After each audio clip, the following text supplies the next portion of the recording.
Sebagai seorang abdi negara, tindak tanduk serta kelakuan sudah pasti disorot oleh banyak orang. Digaji dari pajak yang diperoleh dari tetes keringat masyarakat sipil, membuat profesi abdi negara bak dua sisi mata uang.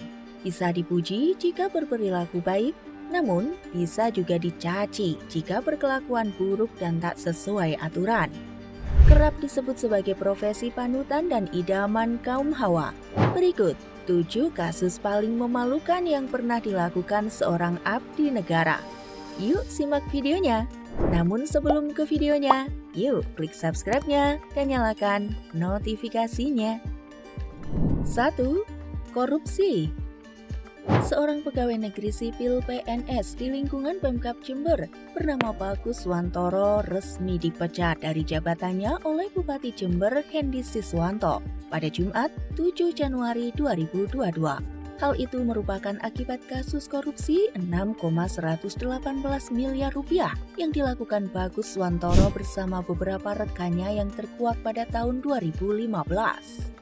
Di tahun ini juga Bagus dijatuhi vonis 5 tahun penjara dan denda 200 juta rupiah subsidiar 6 bulan kurungan.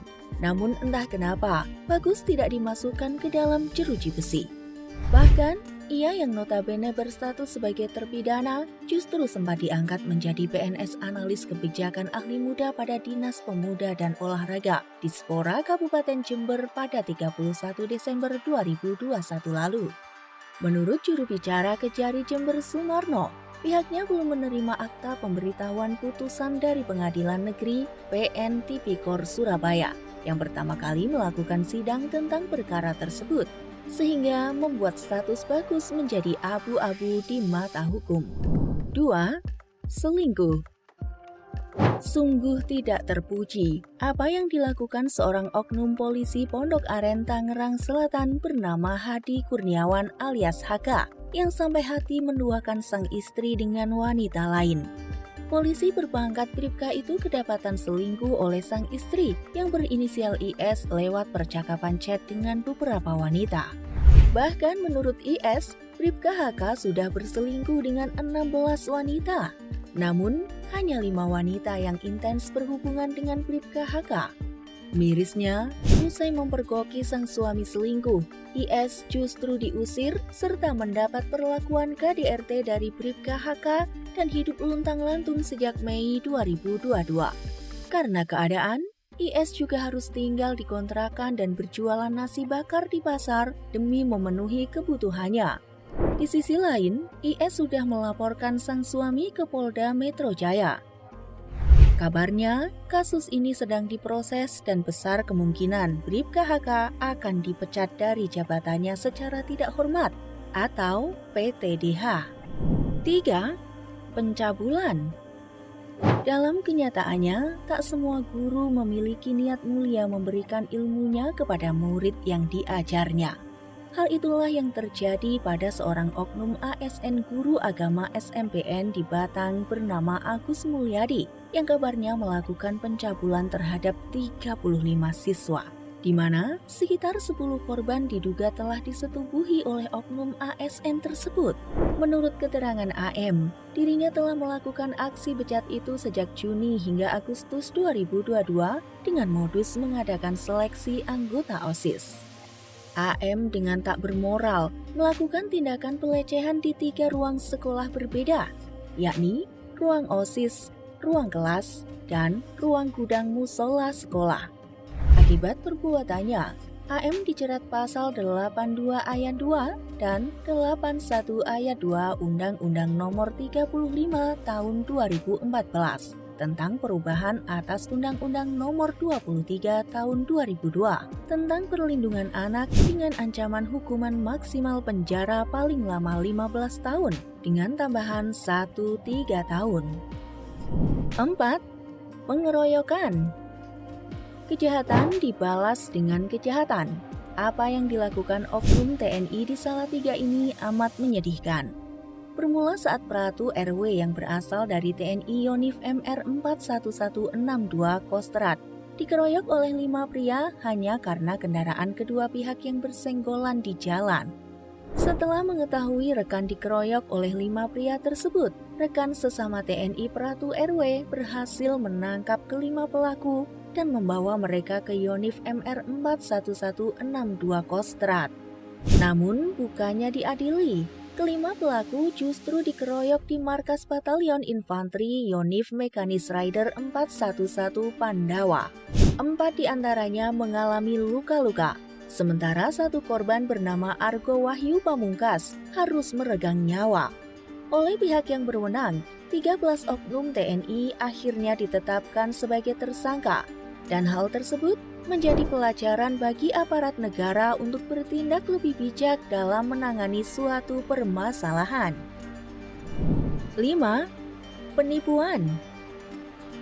Seorang ASN Pemkot Surabaya, Toto Irianto, dan istri sirinya Arista Devi Saputri harus mengakhiri persembunyiannya usai ditangkap oleh Satreskrim Polrestabes Surabaya di sebuah perumahan di Lampung Selatan.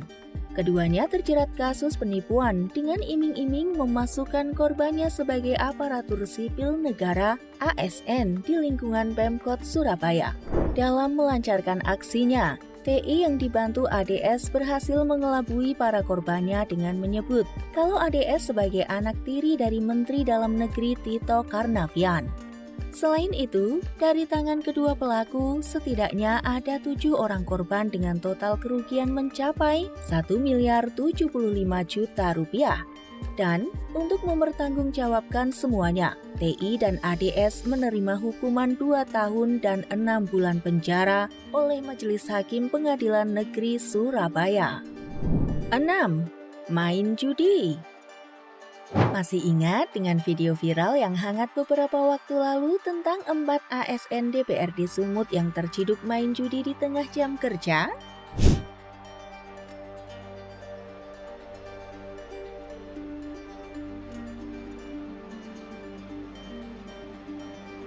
Video tersebut ramai diperguncingkan dan menjadi obrolan netizen dunia maya. Bagaimana bisa seorang ASN malah main judi di saat jam kerja dengan memakai baju dinas yang tentu saja bisa mencoreng citra instansi tersebut? Namun begitulah adanya. 4 ASN tersebut ialah HR, HD, MS, dan KK.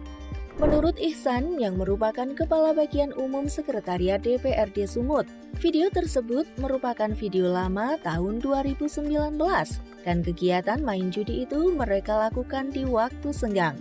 Parahnya lagi, mereka juga menggunakan sejumlah uang sebagai taruhan, walau mereka beralibi uang tersebut nantinya akan dipakai untuk makan bersama saja.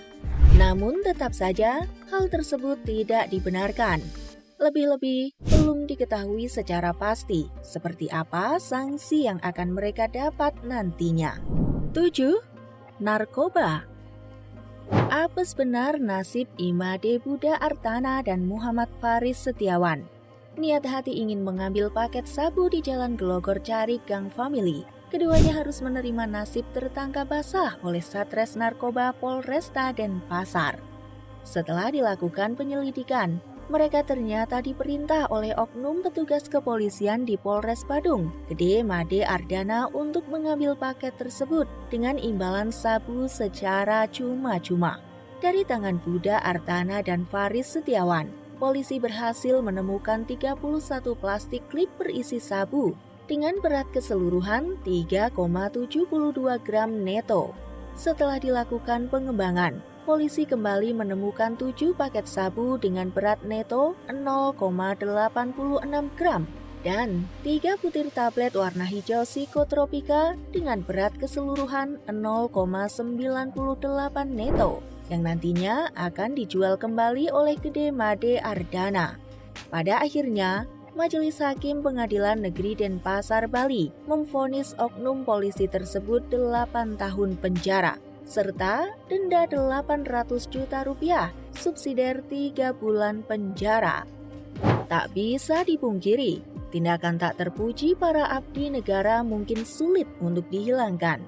Namun hal tersebut bisa dikurangi. Salah satunya dengan cara meningkatkan kesadaran diri sendiri dan malu dengan status pegawai pemerintah yang seharusnya menjadi contoh untuk masyarakat umum. Kira-kira bagaimana menurut kalian guys? Jangan lupa tulis di kolom komentar and see you next video. Bye-bye.